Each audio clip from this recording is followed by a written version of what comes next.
At dawn on June 15, 1944, in a roadside ditch outside the village of St. Louis in Normandy, a 22-year-old kid from Rochester, New York, named Arthur Pendleton, picked up a Browning automatic rifle and stepped out into the road.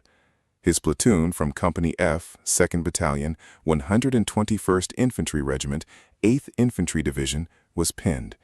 German machine guns and riflemen had them boxed in. The enemy was maneuvering to surround them. Nobody was getting out of that ditch alive unless somebody did something about those guns. Pendleton stood 6'7", over 240 pounds. He walked into the middle of the road in full view of every German position and opened fire. They shot him. He kept firing. They shot him again. He dropped to a knee and kept firing. They shot him a third time. He sat down in the road and kept firing. Every German barrel swung toward him, and while they focused on killing one man with a Browning automatic rifle, his entire platoon escaped.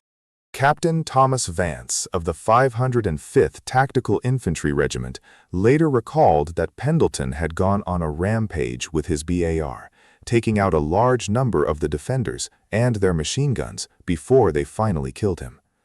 When his comrades retook that ground, they found dead Germans scattered across the road and multiple machine gun positions that Pendleton had knocked out of action. He received the Medal of Honor posthumously, the only soldier of his division to earn one for the Normandy campaign. That is the horror of the BAR.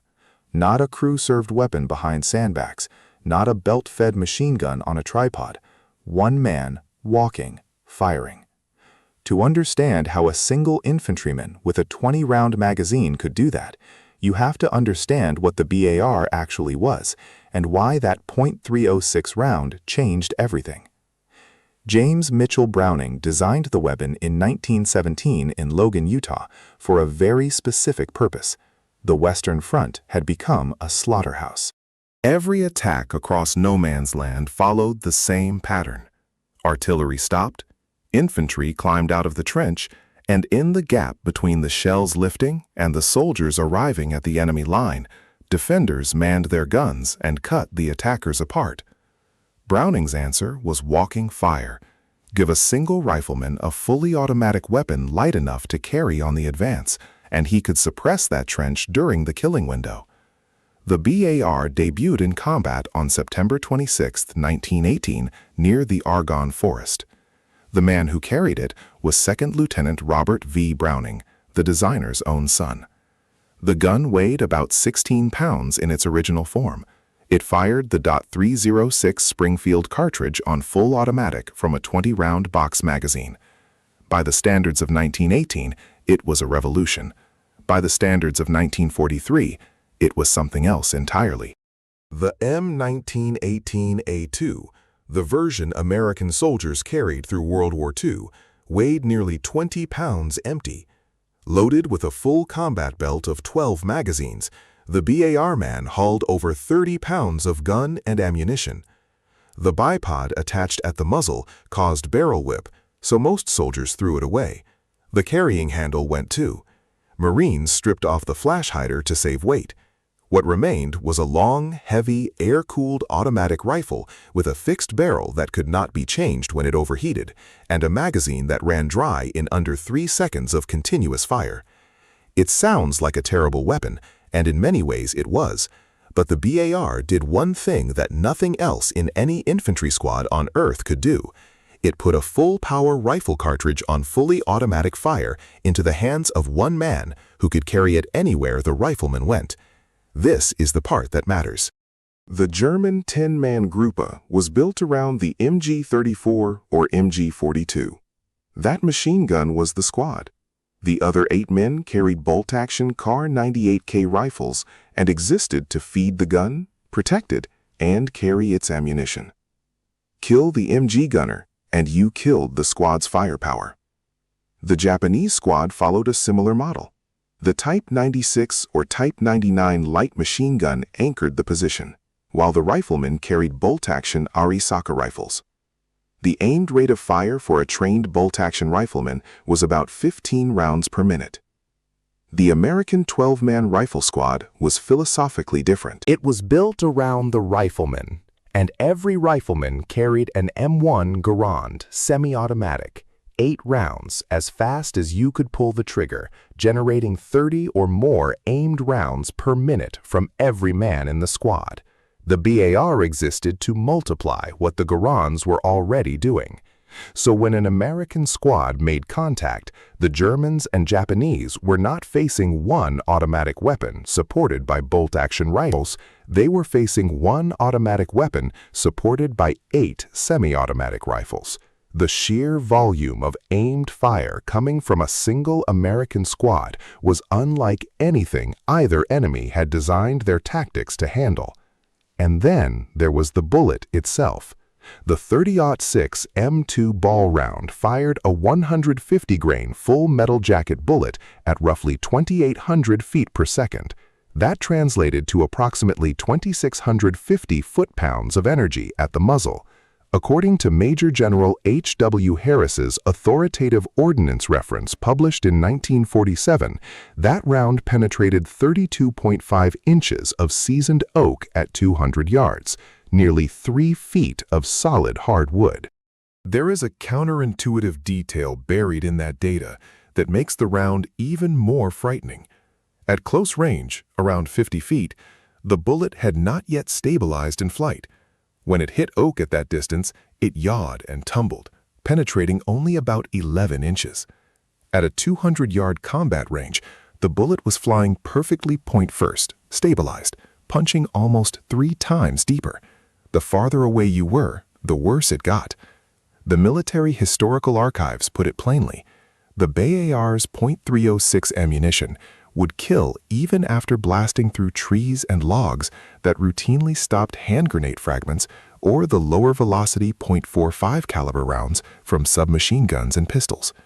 In the Pacific, Japanese snipers tied themselves to coconut palms with rope so they would not fall if wounded. They had concealment up in those trees. They thought they had cover. A bar gunner could pour 3 or 4 20-round magazines into the crown of a palm, and the .30-06 rounds would punch straight through the trunk. The sniper either died from the rounds penetrating the wood, or the rope was severed and he fell. Either way, the cover was not cover. In Europe, German soldiers sheltering behind brick farmhouse walls discovered the same truth. The .30-06 chewed through brick at the mortar joints. Sand-filled emplacements which stopped grenade fragments and pistol rounds gave way at about 7 inches of penetration. The psychological effect was devastating. A soldier hears wood splintering inward, sees dust and chips kicked off the inside face of his sandbag wall, and realizes the thing between him and the enemy is not protection, it is an illusion. If the horror of the BAR was its penetration, the proof was a man named Harold Miller. On June 2, 1944, at noon outside Campoleone, Italy, Sergeant First Class Harold Miller of Company G, 30th Infantry Regiment, 3rd Infantry Division, was on patrol during the breakout from Nettuno. 4 German snipers pinned his entire patrol in a ditch, firing from behind a house and a chimney. Miller stood up. He walked 30 yards toward the 4 snipers who were trying to kill him. He stopped in the open, with rifle fire converging on him from 4 directions, and he fired 4 bursts from his BAR, each at a different range. 4 bursts, 4 dead snipers. Then he dropped a 5th who had opened up from behind the chimney. 2 German machine gun positions opened fire. Miller left cover again, knelt, and killed both gunners of the first machine gun at 60 yards with a single burst. 2 more Germans ran up to man the gun. He killed them too. He shifted fire to the 2nd machine gun crew 500 yards away and emptied a fresh magazine. All 4 crewmen dead. The next morning, June 3rd, a German Mark VI Tiger tank and another machine gun pinned the patrol again. Miller stood upright 80 yards from that machine gun and killed all 4 crewmen with 1 burst from his BAR. Walking fire, exactly as Browning had designed it in 1917. 1 man standing in the open firing, and the enemy position ceased to exist. War correspondents gave him a nickname after a 17-hour patrol in which he killed 17 Germans, calling him the One-Man Hurricane. He received the Medal of Honor on October 27, 1944. If you're finding this valuable, hit subscribe. We cover stories like this every week. Now, the BAR was not perfect. It was not even close. The military knew it was outclassed as a light machine gun and openly said so. The 20-round magazine was the single biggest problem. The British Bren held 30 rounds with a quick-change barrel. The German MG42 was belt-fed, using 50-round drums or 250-round belts with a cyclic rate of 1,200 rounds per minute, and a barrel you could swap in seconds. The BAR fired at roughly 500 rounds per minute through a barrel that was permanently fixed to the receiver. Sustained fire meant overheating, and overheating meant you were done. In 1943, engineers tried to solve the problem by reverse engineering the MG42 in .306, but the prototype program failed, largely because they did not account for the greater length of the .306 cartridge compared to the German 8x57mm Mauser round. The replacement would not arrive until 1957, when the M60 general-purpose machine gun finally entered service. But the BAR outlasted the war it was supposedly too old for. In Korea, at the Toktung Pass in the winter of 1951, temperatures dropped so low that carbines froze solid and other rifles malfunctioned, but the BAR kept firing. Private First Class Fred Finch of the 23rd Infantry, 2nd Infantry Division, described his first night on the line. He probably fired about 1,000 rounds through his BAR that night, he recalled. His assistant kept loading magazines for him in the dark while heavy attacks hit their position. 1,000 rounds, 50 magazine changes through one BAR in one night.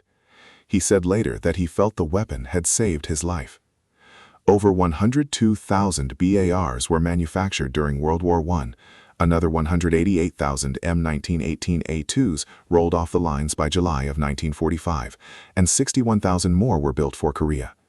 Roughly 350,000 Browning automatic rifles served across the weapon's military career. It was heavy, it was clunky, it held 20 rounds, and it overheated if you pushed it. Every firearms historian who has studied it will tell you it was obsolete before the first Allied soldier hit the beach at North Africa in 1942. But ask Arthur Pendleton's platoon whether it mattered. Ask the German snipers at Campo Leone whether 20 rounds was enough.